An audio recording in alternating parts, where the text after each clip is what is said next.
it's been a very tough week in the United States of America. A spasm of mob violence followed by an unprecedented crackdown on our basic civil liberties. This is the darkest time many Americans can remember. But even in the midst of this disaster, there have been flashes of comedy, and we're grateful for every one of them. We got one today. It was a statement from a group called the Global Public Policy Team at Twitter.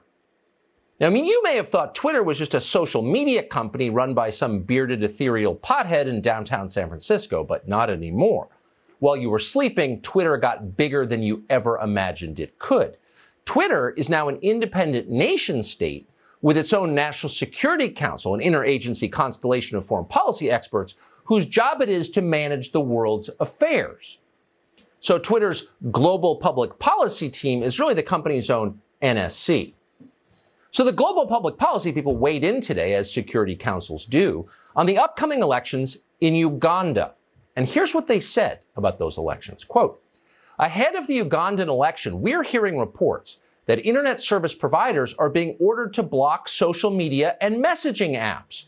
We strongly condemn internet shutdowns. They are hugely harmful, violate basic human rights and the principles of the hashtag open internet. Access to information and freedom of expression, including the public conversation on Twitter, is never more important than during the democratic processes, particularly elections. End quote. So marinate in that a bit. Just let it sink in. Twitter is reminding the Ugandan people that censorship is immoral. Sorry, Ugandans, you're not allowed to silence other people's Twitter accounts, especially in the run-up to an election. You just can't do that. Now, we recognize you don't have a Bill of Rights or a centuries-old tradition of self-government out there in Uganda, so you might not have known this as we do here. But to restate, censoring voters' social media accounts is hugely harmful. Online censorship violates, quote, basic human rights. In fact, it's an attack on democracy itself. Got that, Ugandans? Now, we understand you're a primitive developing nation, so we'll give you a pass this time. But don't forget it. Censorship, bad. Hashtag open internet.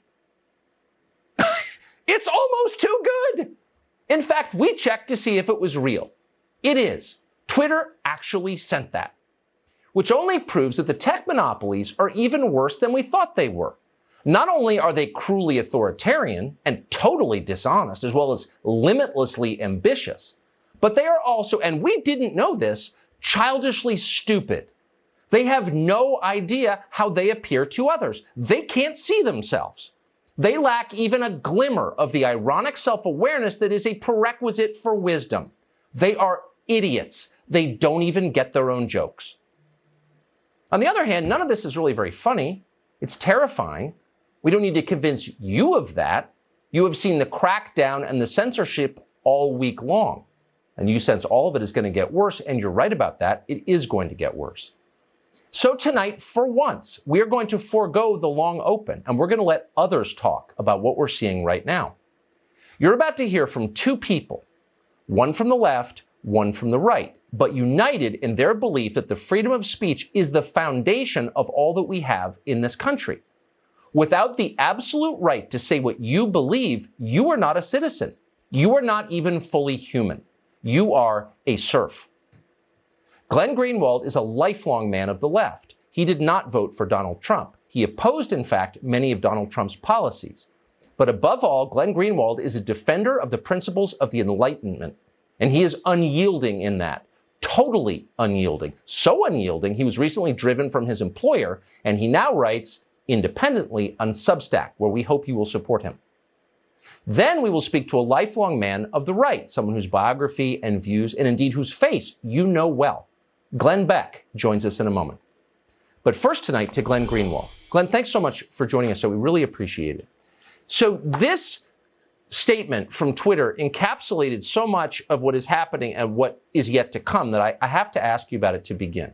Here you have a tech company acting as if it possesses its own State Department, giving totally unself-aware instructions about internet freedom to foreign countries across the Atlantic Ocean. What can we infer from this statement?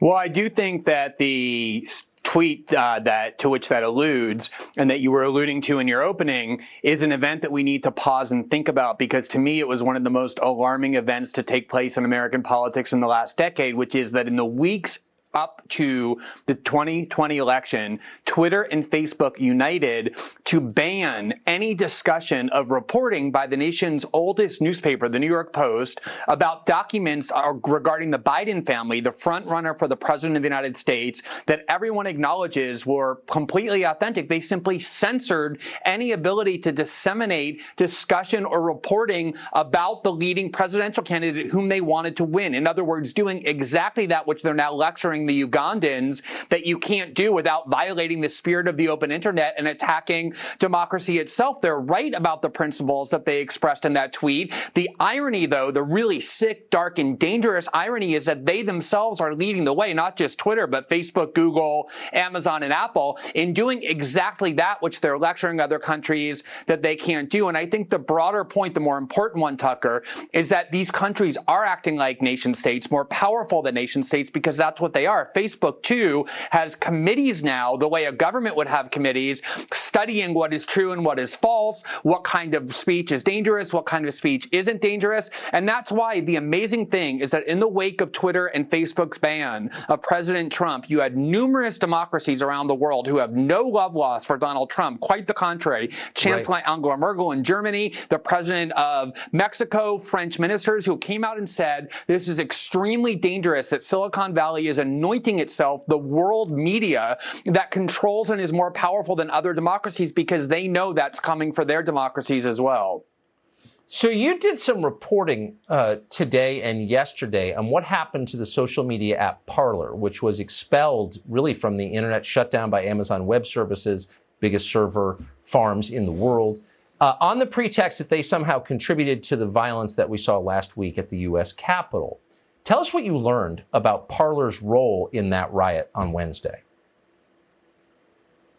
So of the first 13 people arrested by the FBI in connection with the event at the Capitol, a total of 0 were active users of Parler. The overwhelming amount of planning for that event, the overwhelming amount of advocacy for people to go there and to breach the Capitol was done on Facebook and on YouTube and on Twitter. And this is one of the ironies, is that Google was one of the monopolies that wants to police our discourse and control our thinking and rule our politics, that kicked Parler off of its app at exactly the time that Parler had gone to #1, the most downloaded app in the country, millions of Americans wanting to use it. Google said, we will not allow you on our service because you have the role that you played in stimulating violence and extremism at the Capitol and elsewhere. And the reality is the service that Google owns, YouTube, played a much greater role in organizing and advocating for that event at the Capitol. If Google was really interested in disassociating itself from violence and extremism,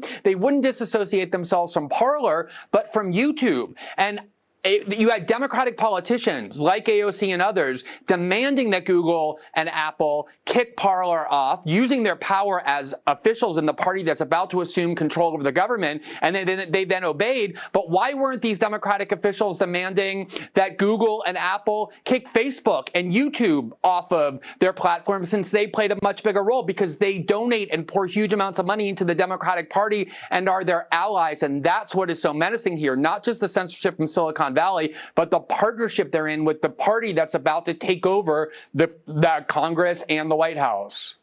Glenn Greenwald, a principled man and always a source of the clearest big picture. Appreciate your coming on. Thank you. Thanks, Tucker.